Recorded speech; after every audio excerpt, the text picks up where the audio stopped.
뇌졸중은 그야말로 시간과의 싸움이며 단 몇 분, 몇 초의 판단과 행동이 한 사람의 인생을 좌우할 수 있는 치명적인 질환입니다. 조기 발견과 신속한 대처가 생명과 직결되는 것은 물론 이후의 삶의 질에 지대한 영향을 미칩니다. 오늘 이 강연을 통해 뇌졸중에 대한 올바르고 심층적인 지식을 습득하시고 여러분 자신과 여러분의 소중한 가족의 건강한 삶을 지키는데 큰 도움이 되시기를 진심으로 바랍니다. 뇌졸중은 뇌에 혈액을 공급하는 필수적인 혈관이 막히거나 혹은 예기치 않게 터져서 뇌 기능에 심각하고 돌이킬 수 없는 손상이 발생하는 질환을 총칭하는 의학적 용어입니다. 우리 몸의 모든 복잡한 기능은 뇌의 정교한 통제와 지배를 받기에 뇌 기능이 손상되면 신체 각 부위에 매우 다양하고 치명적인 문제가 발생하게 됩니다. 뇌졸중은 크게 두 가지 상이한 유형으로 나눌 수 있으며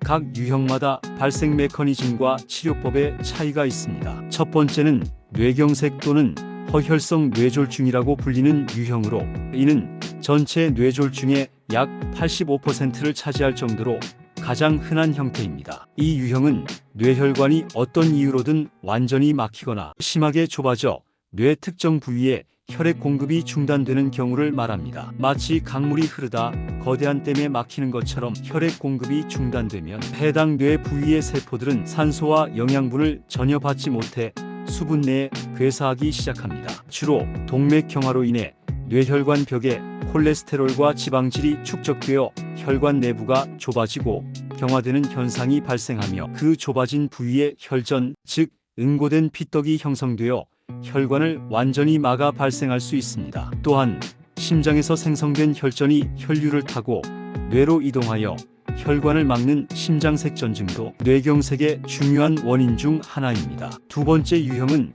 뇌출혈 또는 출혈성 뇌졸중입니다. 이는 전체 뇌졸중의 약 15%를 차지하며 뇌혈관이 외부의 충격이나 내부의 약화로 인해 파열되어 뇌 안에 피가 비정상적으로 고이는 경우를 말합니다. 터진 혈관에서 흘러나온 피는 뇌 조직을 직접적으로 압박하고 손상시키며 뇌 기능에 치명적인 영향을 미칩니다. 뇌출혈의 가장 흔한 원인 중 하나는 고혈압입니다. 장기간 지속적으로 높은 혈압이 약해진 뇌혈관 벽에 가해지면서 혈관이 서서히 약해지고 결국 파열될 수 있습니다. 또한 선천적으로 뇌혈관 벽이 꽈리처럼 부풀어 오른 뇌동맥류가 파열되는 경우에도 극심한 두통과 함께 뇌지주막 하출혈이 발생하여 생명을 위협할 수 있습니다. 최근에는 고령화와 더불어 뇌아밀로이드 혈관병증으로 인한 뇌출혈도 증가하는 추세입니다. 최근 들어 국내 뇌졸중 환자 수가 지속적으로 증가하는 추세이며 더욱 우려스러운 점은 과거에는 주로 고령층에서 나타나던 질환이 30, 40대 젊은 층에서도 발병률이 가파르게 높아지고 있다는 사실입니다. 이는 우리가 살아가는 현대 사회의 생활 습관과 밀접한 관련이 있습니다. 불규칙하고 건강하지 못한 식습관, 좌식 생활과 운동 부족, 과도한 업무 스트레스, 흡연, 과음 등 좋지 않은 습관들이 젊은 세대의 뇌졸중 발병률을 높이는 주요 원인으로 지목되고 있습니다. 특히 패스트푸드와 가공식품 위주의 식단 그리고 스트레스로 인한 과식 및 폭식은 젊은 연령층의 비만과 대사증후군 발병을 촉진하며 이는 다시 뇌졸중의 위험을 더욱 키우는 악순환으로 이어집니다. 그렇다면 이처럼 치명적인 뇌졸중은 왜 발생하는 것일까요? 뇌졸중의 주요 원인을 하나씩 심층적으로 살펴보겠습니다. 첫째, 고혈압은 뇌졸중의 가장 흔하면서도 치명적인 원인으로 뇌경색과 뇌출혈 모두의 위험을 현저히 높입니다. 혈압이 높으면 뇌혈관에 지속적으로 비정상적인 압력이 가해져 혈관 벽이 딱딱해지고 손상되며 이는 혈관의 파열 뇌출혈 또는 혈전 생성 뇌경색 위험을 크게 증가시킵니다. 혈압은 침묵의 살인자라고 불릴 정도로 증상 없이 진행되는 경우가 많으므로 정기적인 혈압 측정이 중요합니다. 둘째, 당뇨병과 고지혈증 또한 뇌졸중의 주요 원인입니다. 이 질환들은 혈액 내 포도당과 지방 성분을 비정상적으로 높여 혈관 내벽을 손상시키고 염증을 유발하며 이는 혈관의 탄력을 저하시키고 혈관을 좁아지게 하여 혈액 순환을 방해하며 뇌졸중 발생 위험을 높입니다. 특히 당뇨병 환자는 정상인에 비해 뇌졸중 발생 위험이 24배 높다고 알려져 있습니다. 셋째, 심방세동과 같은 부정맥은 심장 안에 혈전이 쉽게 생성되도록 만들고, 이 혈전이 혈류를 타고 뇌혈관으로 이동하여 혈관을 막게 되면 치명적인 뇌경색을 유발할 수 있습니다. 심방세동은 고령층에서 흔하며 아무런 증상이 없는 경우도 많으므로 정기적인 심전도 검사가 필요합니다. 넷째, 흡연과 과음은 뇌졸중 발생의 강력한 위험 인자입니다. 흡연은 혈관을 수축시키고 혈관 내피세포를 손상시키며 혈액을 끈끈하게 만들어 혈전 생성을 비약적으로 촉진합니다. 또한 일산화탄소와 니코틴이 혈관 벽에 직접적인 손상을 주어 동맥경화를 가속화하고 혈압을 높입니다. 과음 역시 혈압을 상승시키고 심장 박동의 불규칙성을 유발하여 뇌졸중 위험을 기하급수적으로 증가시킵니다. 다섯째, 비만과 운동 부족은 고혈압, 당뇨병, 고지혈증 등 뇌졸중의 다른 위험 요인들을 악화시키는 근본적인 원인이 됩니다. 복부 비만은 특히 대사증후군과 밀접한 관련이 있으며 이는 뇌졸중 발생 위험을 다중적으로 높입니다. 규칙적인 운동과 적절한 체중 유지는 혈관 건강을 지키는 가장 기본적이고 효과적인 방법입니다. 여섯째, 가족력 또한 무시할 수 없는 중요한 위험 요인입니다. 직계 가족 중에 뇌졸중 병력이 있다면 본인도 뇌졸중 발병 위험이 높아지므로 더욱 철저한 건강 관리가 필요하며 정기적인 검진을 통해 위험 인자를 조기에 파악해야 합니다. 일곱째, 잘못된 약 복용, 특히 항혈소판제나 항응고제를 의사의 지시 없이 임의로 복용하거나 오용하는 경우 뇌출혈의 위험을 불필요하게 증가시킬 수 있으므로 반드시 전문 의료진의 지시에 따라 복용해야 합니다. 여덟째, 최근 주목받는 환경적 요인으로 미세먼지가 있습니다. 미세먼지 입자가 체내에 흡수되면 염증 반응을 유발하고 혈관 내피세포를 손상시키며 혈액 응고를 촉진하여 호흡기뿐만 아니라 뇌졸중 발생 위험을 높이는 것으로 여러 연구를 통해 보고되고 있습니다. 미세먼지 농도가 높은 날에는 외출을 자제하고 마스크를 착용하는 등 예방 조치를 취하는 것이 중요합니다. 이러한 원인들을 인지하고 일상생활에서 적극적으로 관리하는 것이 중요하지만 더 중요한 것은 뇌졸중이 발생했을 때 우리 몸이 보내는 초기 신호를 재빨리 알아차리는 것입니다. 뇌졸중은 대부분 갑작스럽게 발생하며 그 증상 또한 예상치 못하게 그리고 때로는 모호하게 나타나는 경우가 많습니다. 그러나 특정 증상들은 뇌졸중의 강력한 경고 신호이므로 이를 정확히 파악하고 신속하게 대처하는 것이 생명을 살리고 후유증을 최소화하는 데 결정적인 역할을 합니다. 이제 여러분의 몸이 보내는 뇌졸중 초기 신호 중 가장 중요하고 특징적인 세 가지를 심층적으로 말씀드리겠습니다. 첫 번째 신호는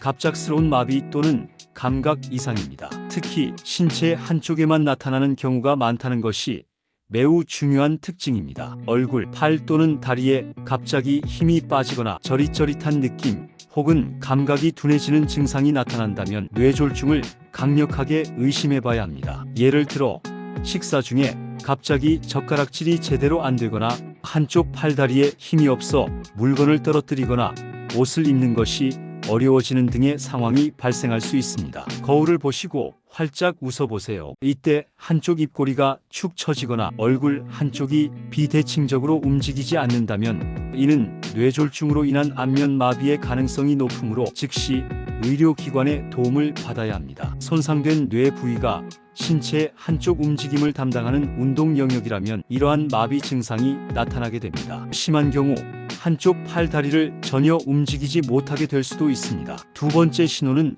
언어장애입니다. 말이 갑자기 어눌해지거나 마치 술에 취한 사람처럼 발음이 꼬여서 다른 사람이 알아듣기 힘들 정도가 될 수 있습니다. 혹은 다른 사람의 말을 이해하는데 어려움을 느끼거나 자신이 하고 싶은 말을 제대로 찾아내지 못하거나 아예 말을 전혀 하지 못하는 실어증 증상이 나타날 수도 있습니다. 평소와 다르게 말이 어눌해지거나 의사소통에 어려움을 겪는다면 본인 스스로 혹은 주변인이 이를 인지하고 신속하게 응급의료 서비스를 요청해야 합니다. 간단한 질문에 정확하게 대답할 수 있는지, 어려운 단어나 문장을 따라 말할 수 있는지, 확인해 보는 것도 뇌졸중으로 인한 언어, 중추 손상 여부를 확인하는 중요한 방법입니다. 세 번째 신호는 갑작스러운 시각 장애입니다. 한쪽 눈이 갑자기 안 보이거나 시야가 흐려지거나 사물이 두 개로 겹쳐 보이는 복시 현상이 나타날 수 있습니다. 뇌졸중은 뇌의 시각 정보를 처리하는 부위나 시각, 신경을 담당하는 혈관에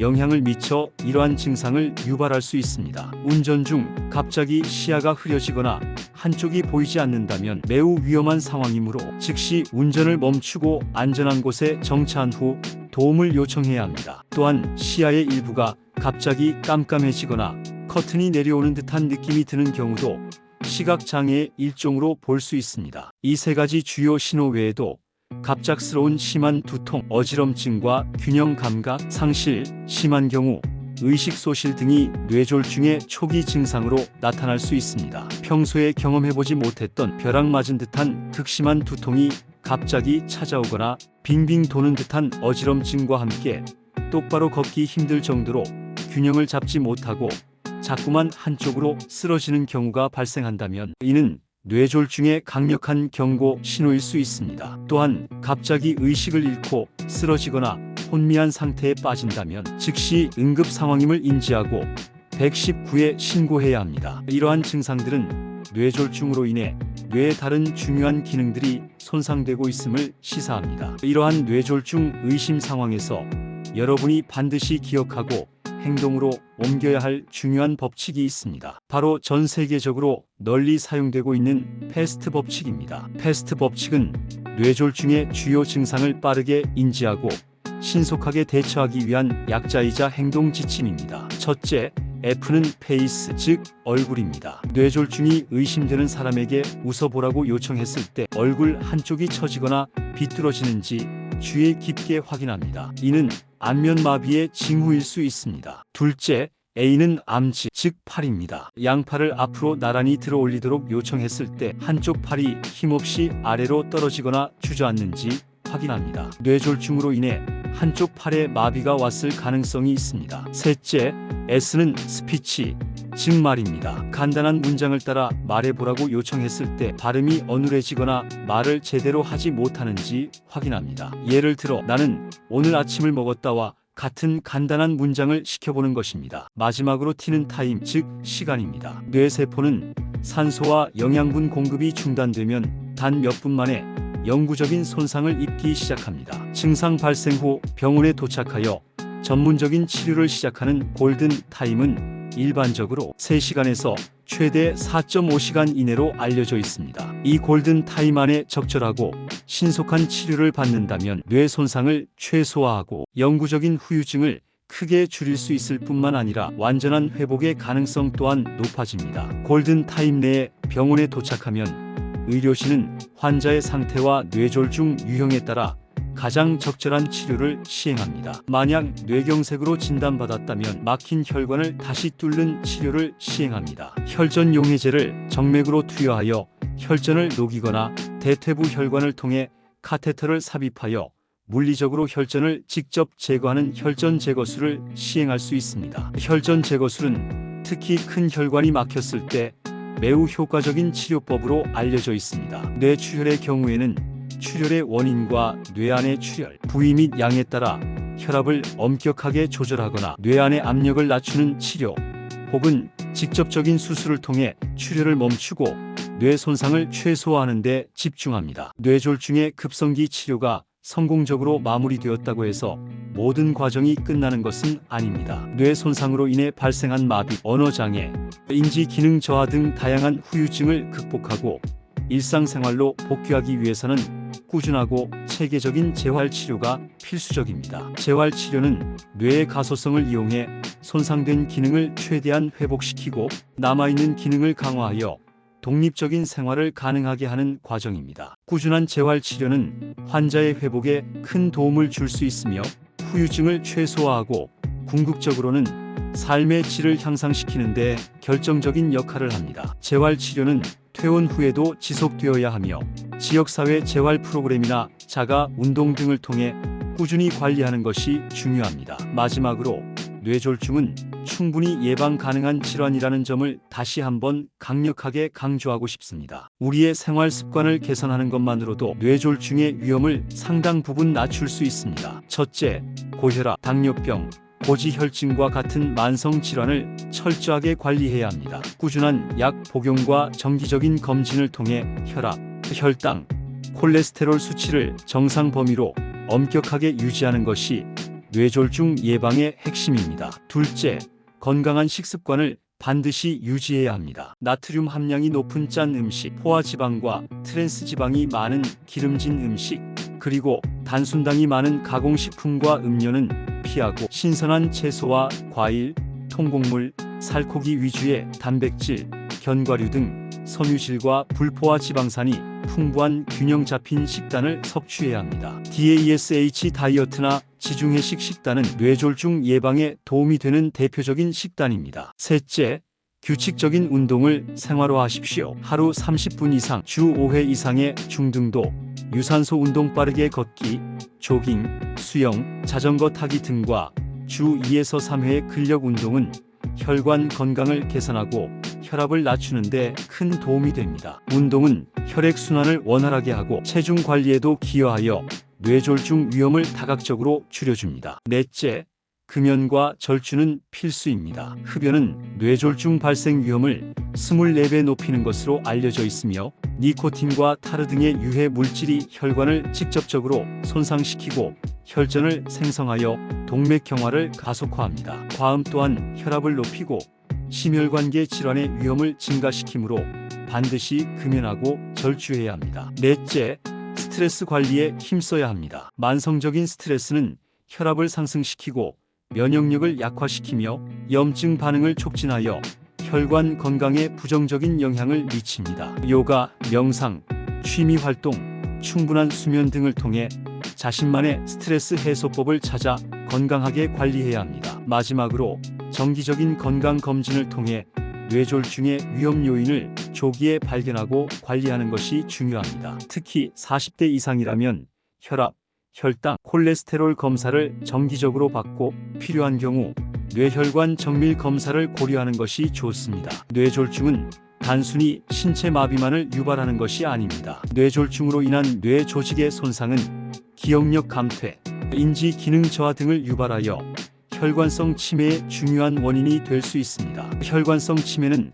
알츠하이머병과는 달리 단계적으로 악화되거나 계단식으로 기능이 저하되는 특징을 보이기도 합니다. 따라서 뇌졸중의 예방은 치매 예방과도 깊이 연관되어 있으며 뇌 건강 전반을 지키는 중요한 열쇠가 됩니다. 뇌졸중은 분명 심각한 후유증을 남길 수 있고 때로는 생명을 위협하는 치명적인 질환입니다. 하지만 오늘 제가 말씀드린 몸이 보내는 초기 신호들을 정확히 인지하고 단 1분 1초라도 지체하지 않고 신속하게 응급 의료 시스템을 활용하며 건강한 생활 습관을 통해 적극적으로 위험 요인을 관리하고 예방한다면 충분히 극복하고 건강하고 활기찬 삶을 유지할 수 있습니다. 뇌졸중은 더 이상 남의 이야기가 아니라 현대 사회를 살아가는 우리 모두의 건강과 직결된 매우 중요한 문제입니다. 오늘 제가 전달해드린 귀중한 정보가 여러분의 소중한 건강한 삶을 지키는데 실질적이고